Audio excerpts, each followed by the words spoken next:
Bienvenidos una vez más a su programa Perspectivas. Les saluda Gaby Peroso. En un ambiente de total opacidad, sin rendir cuentas, el régimen de Nicolás Maduro continúa comercializando el petróleo venezolano. Y el último informe de Ecoanalítica da cuenta de que tanto la producción petrolera como también los ingresos por este concepto han aumentado en los últimos meses. Para analizar este informe y el entorno sociopolítico y económico de Venezuela, hemos invitado a Asdrúbal Oliveros, quien es el director socio de Ecoanalítica, y también hemos invitado a Antero Alvarado, quien es el director regional de Gas Energy Latinoamérica. Muchísimas gracias por estar aquí. No, gracias a ti, Gaby, por invitarnos. Saludos. Gracias por la invitación. Sí, doctor Oliveros, queríamos comenzar con usted sobre este informe. ¿Esto se traduce en que el régimen de Nicolás Maduro actualmente podría estar recibiendo el doble, incluso el triple de ganancias a pesar de las sanciones petroleras, comercializando el petróleo de todos los venezolanos? Bueno, fíjate, al final el gobierno de Maduro pues enfrentó una situación de caída muy fuerte de producción, producto obviamente del mal manejo de la industria, de un sobreendeudamiento y en la última etapa impactado también por la imposición de sanciones, ¿no? Todo eso terminó llevando pues a una caída muy significativa de los ingresos por petróleo, sobre todo en el ciclo 2018, 2019 y 20, pero digamos que después de ese punto mínimo en el que llegaron los ingresos, el gobierno de Maduro comenzó a recuperar un poco producción, obviamente muy lejos de los niveles que teníamos en el pasado, pero sí hay un aumento importante de la producción, de un poco más del 50%, y también los precios petroleros por la dinámica internacional han aumentado, y eso ha provocado que tanto por precio como por cantidad, el gobierno tenga hoy un nivel de ingreso muy superior al que tuvo en los 2 últimos años.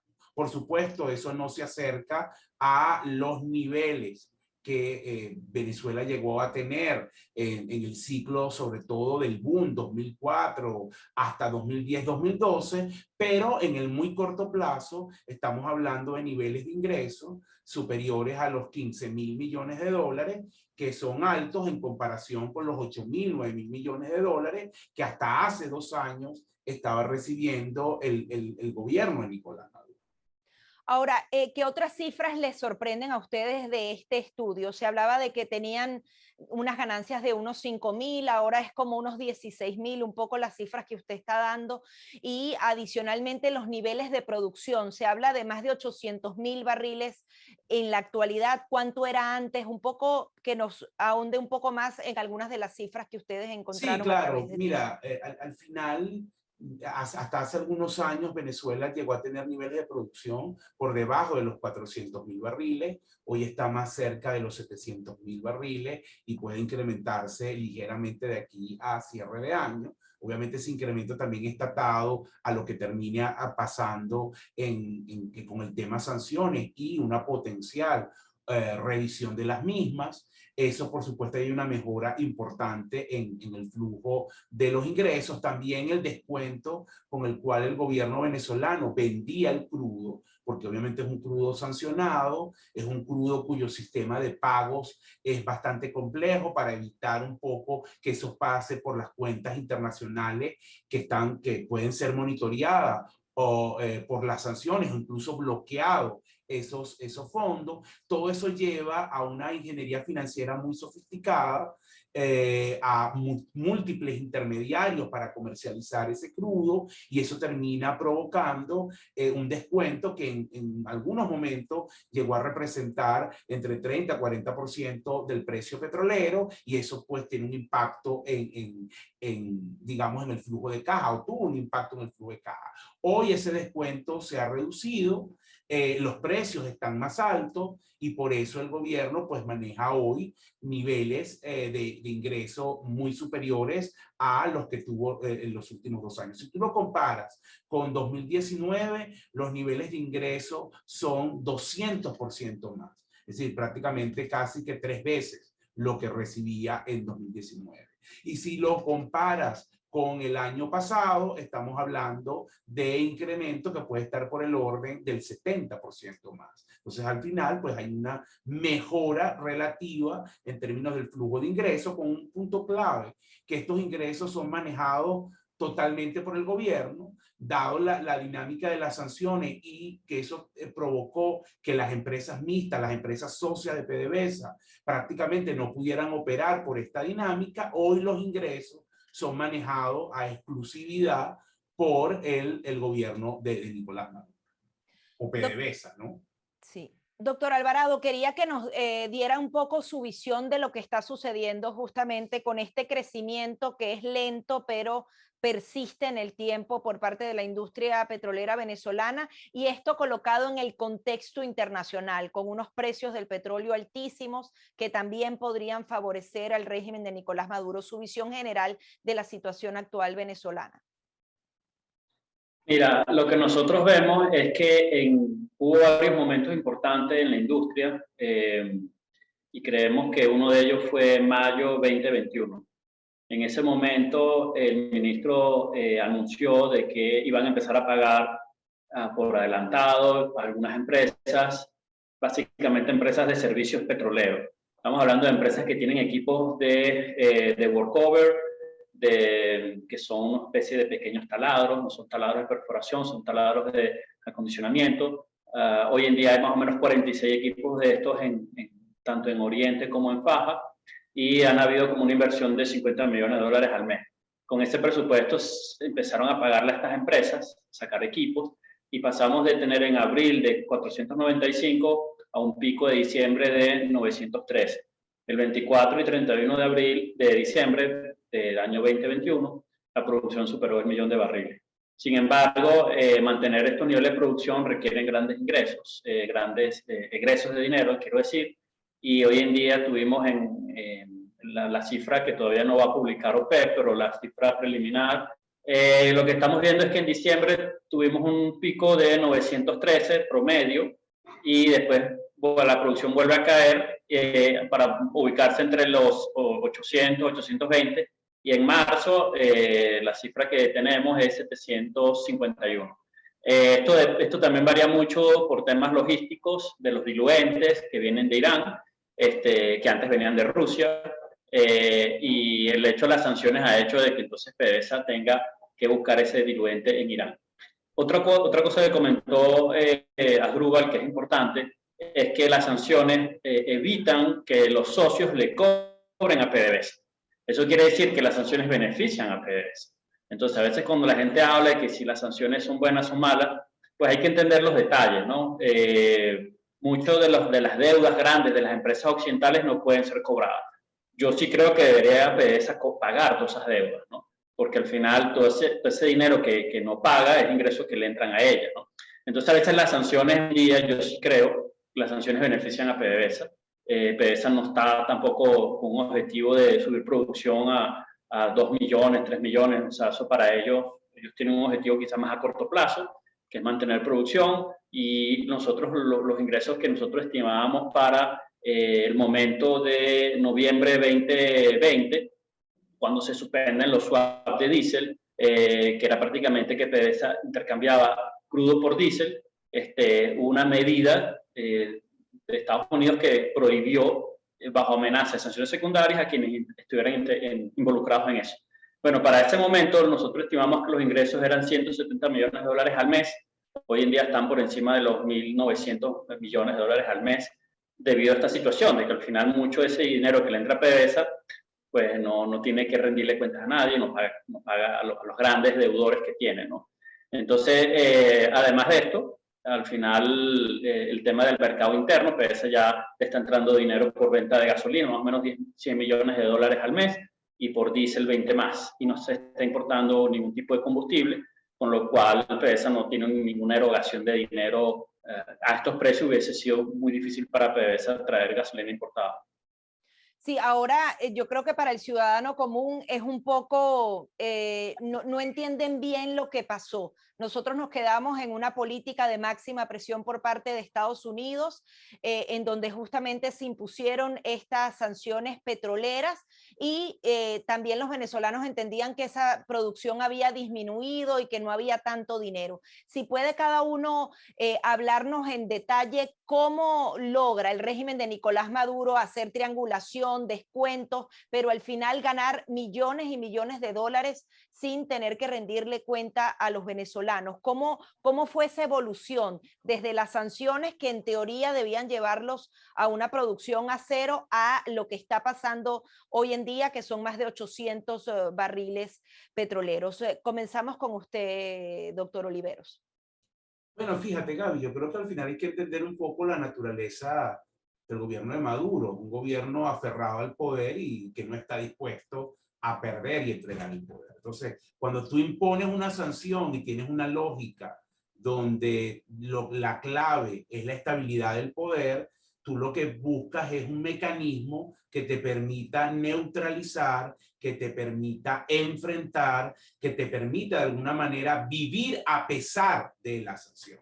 Y eso fue lo que hizo el gobierno bajo diferentes modalidades, porque esto es un juego que se parece mucho al del gato y ratón. Tú empiezas a diseñar un mecanismo para neutralizar el efecto de las sanciones. El gobierno americano, que fue el que puso las sanciones más duras, se da cuenta, intenta bloquear ese mecanismo entonces ya no te sirve, generas un segundo y así vas. O sea, vas de alguna manera mutando para poder tener capacidad de sobrevivir. En un principio, el tema sanciones se enfrentó mucho con SWAT, con búsqueda de otros clientes para PDVSA. Ahí también jugó un rol importante Rusia y su empresa Rosneft, que ayudó muchísimo a PDVSA y también algunas europeas, el caso de India también. Luego, cuando Estados Unidos descubre este mecanismo y mete mayor presión, entonces cambia un poco el esquema. Hoy PDVSA principalmente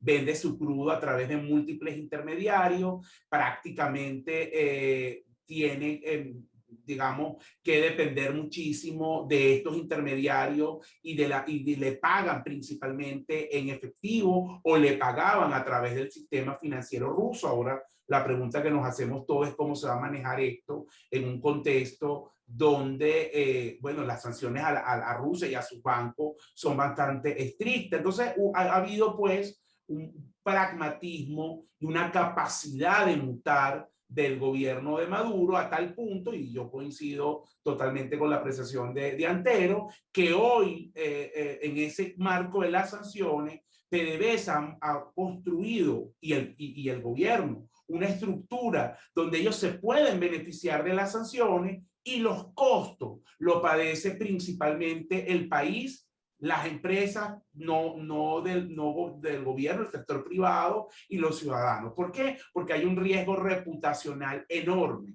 O sea, hacer negocios con Venezuela, con empresas venezolanas, como ciudadanos venezolanos, genera un riesgo reputacional porque, bueno, estás en un país sancionado y eso complica mucho los movimientos de pago, complica muchísimo los pagos a proveedores, mientras PDVSA puede generar toda esta infraestructura con intermediarios, con Rusia, con diferentes mecanismos para cobrar el crudo, cobrarlo en efectivo y poder sostener sus gastos, el resto pues tiene complicaciones. Entonces es un sistema muy desigual donde el gobierno aprendió a vivir con las sanciones y en parte por eso se mantiene allí y por eso es poco dado a ceder en lo político, porque él ha construido un esquema donde puede neutralizar los efectos de la sanción. Sí, doctor Alvarado, su opinión sobre las sanciones y si la recomendación que usted haría es que haya una revisión a esta política, pero ¿de qué otra forma seguir presionando al régimen de Nicolás Maduro? Mira, es una pregunta complejísima y que en distintos países han dado resultados diferentes. Funcionó en Sudáfrica en un momento, pero no funcionó en otros países.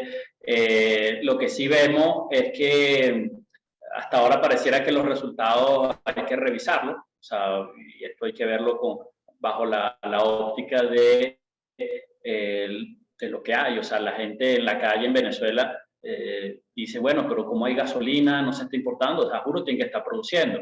Y al final yo creo que todo lo que se haga se tiene que hacer en base a centrar en la persona, en el ciudadano. O sea, cuando se planteó la máxima presión, nosotros en ese momento advertimos de que la producción petrolera llegara a cero iba a implicar impacto en la producción de gas residencial, en la producción de gas propano y gas metano. Eso iba a implicar que la gente iba a tener que cocinar con leña. Yo me acuerdo que cuando se estaban discutiendo de suspender o no el tema del diésel, yo estaba en la finca, en el campo, y yo veía cómo la gente usaba otra vez los burros para trabajar. Entonces yo decía, ya va, pero el diésel lo necesitas para los tractores, se iba la luz cada rato, y tú dices, o sea, ya el sistema está súper débil, le vas a quitar el diésel. O sea, yo creo que todo lo que tiene que hacer es pensado y centrado en la persona. O sea, y creo que las personas encargadas de mirar estos temas creo que tienen que evaluar mucho mejor los impactos en la población, porque se lanzaban las sanciones y a los 3 meses, oye, no sabíamos que esto podía impactar a la gente en Mérida, que generación eléctrica esté completamente a diésel, ¿no? Mira, yo analizo los mercados, yo no genero ni planteo cómo generar con qué sanciones. Al final, lo que estamos viendo es que lo que se planteó creo que tiene que ser revisado. Yo sí creo y que yo creo que a las empresas sí deben cobrarle lo que le debe PDVSA, y si levantar sanciones implica que se haya una fila larguísima de gente para cobrar la PDVSA, que lo haga, porque eso es menos ingresos.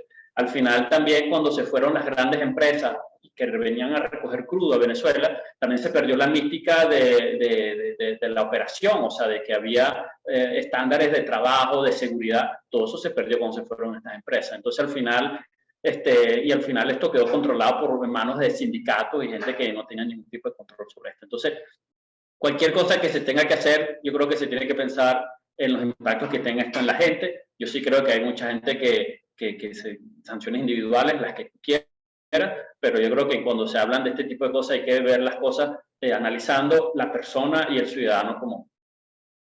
Sí, doctor Oliveros, usted entre los comentarios que ha venido haciendo en los últimos días sobre este informe, hablaba un poco de cómo funcionaban las empresas mixtas. Primero que todo, tienen que rendir cuentas, tiene que ser un poco transparente, y adicionalmente había un porcentaje que iba a ellas.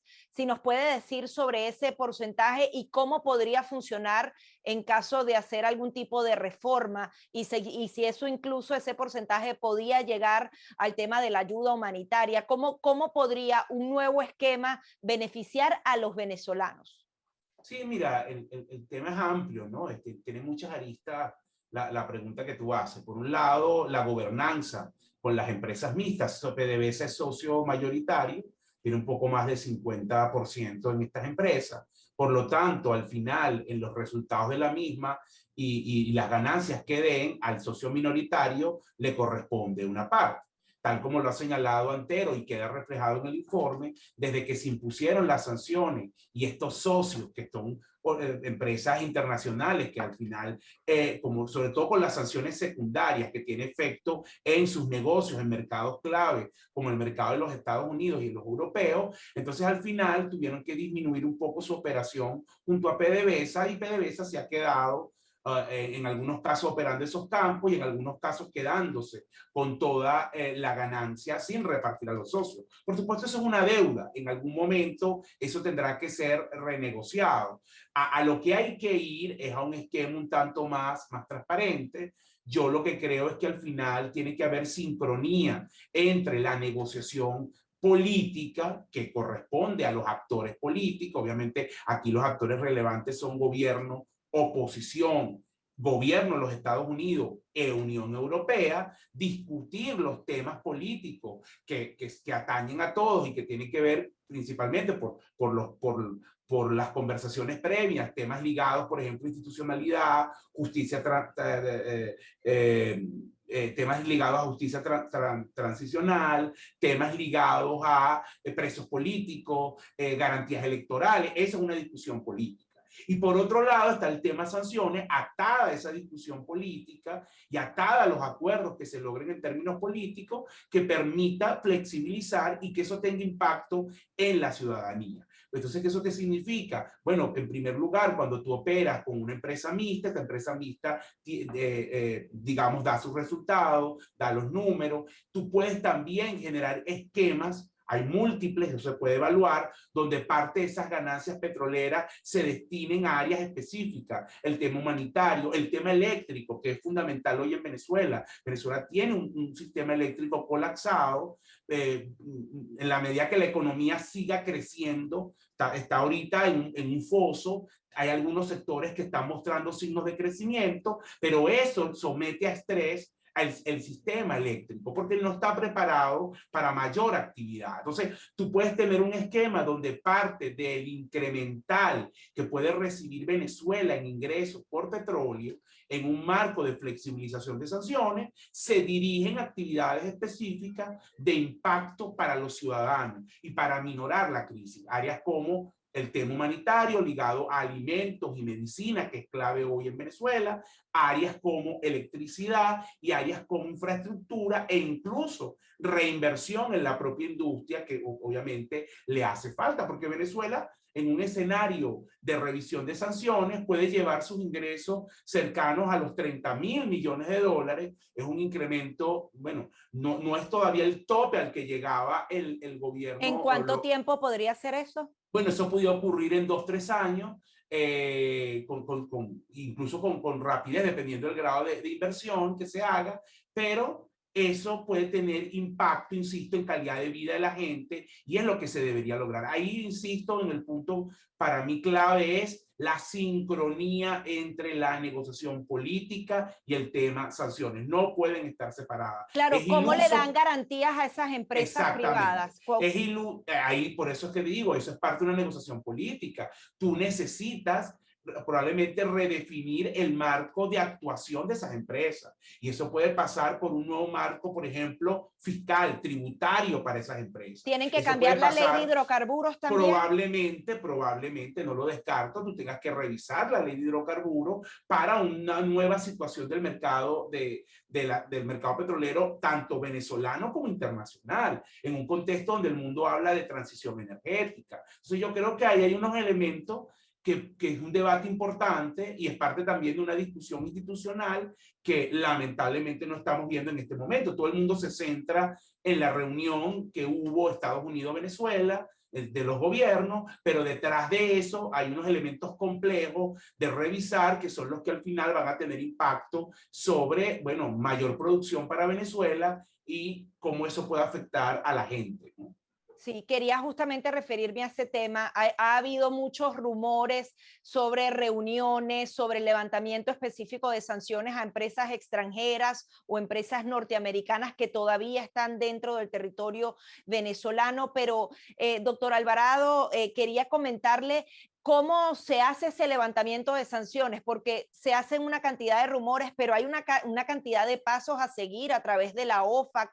¿Cómo esto podría comenzar a darse más allá del tema de la opinión pública o que vinieron funcionarios de la Casa Blanca y se reunieron con el régimen de Maduro? ¿Cuál es como el deber ser y los pasos a seguir con respecto a ese supuesto levantamiento de sanciones? Mira, hay un caso interesante que ocurrió el año pasado y es una empresa venezolana que está en José que exporta metanol. Esa empresa es 51% privado, básicamente de capital japonés, y 49% empresa estatal Pequibén. Esta empresa se llama Metor, eso es información pública, lograron probar de que el origen de la producción era privado.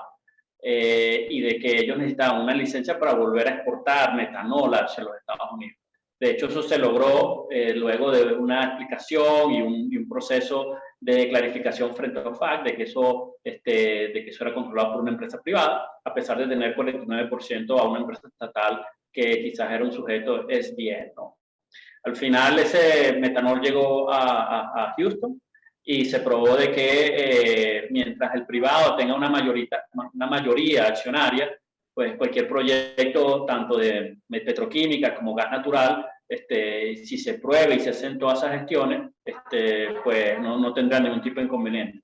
Ahora, en el caso del petróleo es un poco más complejo, porque como comentó Asdrúbal, pues todas las empresas tienen, en caso de las empresas mixtas, tienen como socio mayoritario PDVSA. Entonces, una de las opciones que se ha hablado es que entonces vamos a cambiar esa composición accionaria para que el privado sea mayoritario. Pero para eso requeriría una reforma a la ley. Y una Se reforma hace a la ley esa implicaría... reforma para que no se levante la sanción. Sería como una manera de Bueno, sortear la sanción. son caminos alternos, pero pareciera de que cambiar una ley, una asamblea que todavía tiene problemas de reconocimiento por muchos países, caería otra vez en el mismo tema, ¿no? Entonces, ahora, lo que se puede ocurrir, era lo que ocurría antes de las últimas licencias que le dieron, la licencia 8 que le dieron a Chevron. Antes había una licencia que le permitía a ellos recuperar crudo de su producción y pagar facturas en menos de 30 días, porque si no se iba a ver como un financiamiento. Entonces, lo que puede ocurrir es que haya como una especie de escalada, o sea, que ellos vuelvan al esquema que tenían antes, porque las licencias que tienen hoy en día solamente te permiten pagar cosas mínimas, pagar impuestos, pagarle al jardinero, al vigilante, pero no puedes pagar nuevas inversiones, no puedes hacer nuevas cosas. Lo que puede ocurrir es que se revierta esa ley, esa licencia, y pasen una licencia como la que tenían antes. Eso es quizás lo que pueda ocurrir. Hay dos opciones. Una de las opciones que está en mesa es que les den una licencia para ellos recuperar parte de la producción que ellos tienen, ¿ok? Y así puedan pagar sus deudas. Y esa de una vez pagan las deudas y pueden entonces vender petróleo afuera, ¿qué es lo mínimo que podrían ejecutar? Claro, pero eso lo haría la empresa que viene a recoger, en el caso que sea Chevron. Pero lo que se sabe es que si Chevron obtiene ese permiso, las otras empresas que están en situación parecida a Chevron, que no son americanas, sino europeas o de la India o de otros países, puedan tener ese mismo esquema y no tener problemas de amenaza de sanciones secundarias. ¿Y les permite ahora, para que esto ocurra, esa licencia? ¿Les permite invertir no lo para aumentar sabemos. la producción? No lo sabemos. Pareciera que es solamente recoger crudo. Claro, el tema es que tú puedes tener esa licencia, pero PDVSA te va a decir, mira, eso a mí no me conviene, yo no te lo doy. Porque entonces aquí el tema es que a PDVSA le interese la licencia. También hay un caso muy particular de la licencia general 40, que eso fue en agosto, julio del año pasado, donde se permitió que cualquier empresa pudiera venderle gas propano, que es el gas residencial, a PDVSA. Solamente la condición que ponía en esa transacción tenía que ser en efectivo. O sea, PDVSA no podía pagar con crudo ese gas propano. Ahora, a la fecha, PDVSA no ha traído gas propano. O sea que tú puedes tener un levantamiento de cierta sanción, pero PDVSA pues, no le interesa, no la aplica. Entonces tienen, como dice también Asdrúbal, estas cosas tienen que estar alineadas. O sea, porque tú no vas a levantar una sanción a la cual PDVSA diga, mira, para yo empezar a pagarte deuda bajo la condición que tú me pones, yo prefiero seguir vendiendo donde estoy vendiendo a China, donde es que mi dinero no está en problema y conozco mis cosas y voy por lo seguro. Eso de que yo puedo mandar crudo a Estados Unidos y lo va a procesar Silgo y Silgo es el que me va a pagar, prefiero seguir con lo que tengo. Entonces, por eso es que esta negociación con Venezuela es tan complicada, porque no es solamente levantar, sino que PDVSA le interesa. Doctor Olivero, justamente en esta emergencia mundial, ¿realmente Venezuela puede ser un actor provechoso para los demás mercados, no solamente en el área de petróleo, sino de gas? ¿Y qué se necesitaría para que Venezuela, si se llegara a ese acuerdo, si existieran las garantías a las empresas, pudiera en el mediano plazo lograrlo? ¿O realmente es operativamente impensable en este instante? ¿Cuál es su análisis?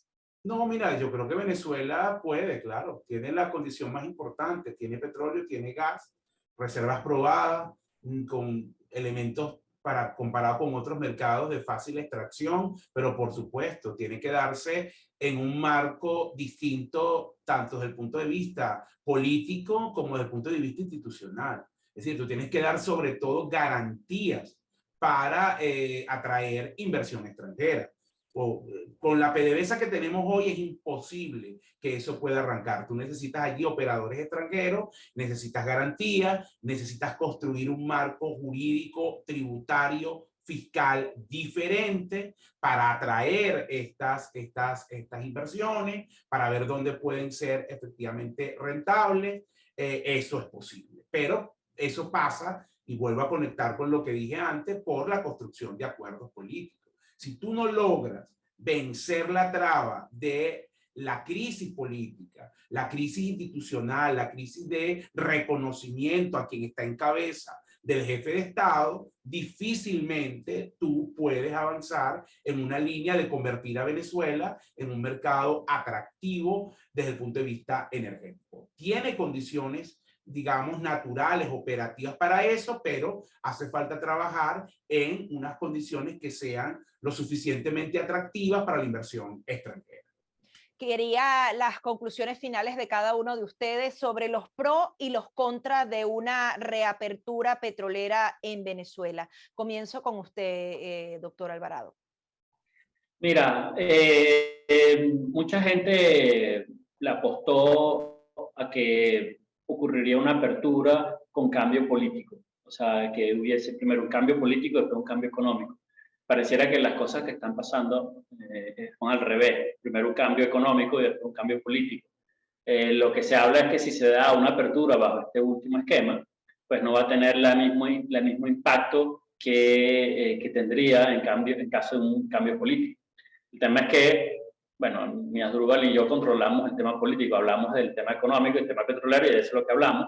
Obviamente va a ser mucho más limitada en base sin cambio político por este tema de que la gente, no todas las empresas podrán venir. Sabemos que hay muchísimas empresas en Estados Unidos interesadas en volver a Venezuela, empresas de servicio, empresas petroleras, quizás no ya esas grandes empresas como las veíamos antes, esas major, pero sí empresas de mediano tamaño, que les interesa tomar ese riesgo, ¿no? También aquí hay un tema y de lo cual nadie está hablando, es que no se está haciendo un cambio profundo del modelo que tenemos hoy en día. O sea, estamos hablando de cambiar cosas, pero no estamos hablando del tema más profundo, el tema de las instituciones, el tema de tener instituciones sólidas que ayudan a desmontar el petroestado. Inclusive saco a la mesa una propuesta que hubo hace mucho tiempo que se quedó y ya casi la gente no habla, y era de que porque esa renta petrolera no la repartes entre la gente en una cuenta directa, ¿no? Y que se cambie esa relación de Estado-sociedad. Al final estamos acostumbrados a que el Estado nos repare la calle, nos repare tal cosa, nos quejemos, y nadie aquí se plantea de pagar impuestos. Fuera si el dinero lo tuviera la gente y el Estado tiene que ir atrás tuyo para cobrarte los impuestos. Cambiaría completamente la relación. Y yo creo que ese es el tipo de discurso que hay que hablar, ese es el planteamiento que hay que hablar, porque si no vamos a estar dando vuelta cíclicamente y vamos a caer siempre en los mismos problemas. Sus conclusiones, doctor Olivero. Yo creo que el elemento más importante de todo esto es la necesidad. Para mí la conclusión va en línea con la necesidad de construir acuerdos políticos urgentes. Es decir, hay que pasar de la inacción que hay en el mundo político a volver a sentarse a discutir un nuevo marco para Venezuela, un nuevo marco institucional, un nuevo marco de garantías para ambas partes, porque ambas partes existen, no van a desaparecer y están condenadas a convivir, y eso es un poco lo que toca, y a partir de allí eso es condición necesaria, no suficiente, pero condición de partida para, bueno, relanzar la reconstrucción de Venezuela, que pasa por darle otra vez la importancia que tuvo el sector petrolero, que es un sector clave donde somos competitivos, o el sector energético. Por supuesto, aprendiendo un poco de los errores del pasado, yo en lo particular creo que esta nueva reconstrucción del marco energético de Venezuela pasa por un rol más de supervisión del Estado que de actor relevante en la producción, comercialización de crudo, y creo que debería jugar ese rol el sector privado. Un cambio importante allí en las reglas de operación del Estado dentro de la industria petrolera, creo que es necesario y el país lo necesita un poco para, bueno, salir de este foso en el que estamos. Si nosotros seguimos sin construcción de acuerdos políticos, es muy difícil que Venezuela vuelva a crecer y vuelva a alcanzar estándares que tuvo en el pasado, y eso significa que las mejoras que estamos viendo son mejoras para minorías, son mejoras insuficientes, y eso no es lo deseable. Lo deseable es que la mayoría de la gente pueda ser parte de la recuperación, y eso pasa entonces por la construcción de acuerdos. Y pasa también en esos acuerdos revisar las sanciones. Ya en este foro muy brevemente hemos mostrado cómo el gobierno ha aprendido a resistir las sanciones, y eso implica también una revisión de la estrategia de cara, bueno, a que Venezuela pueda recuperarse.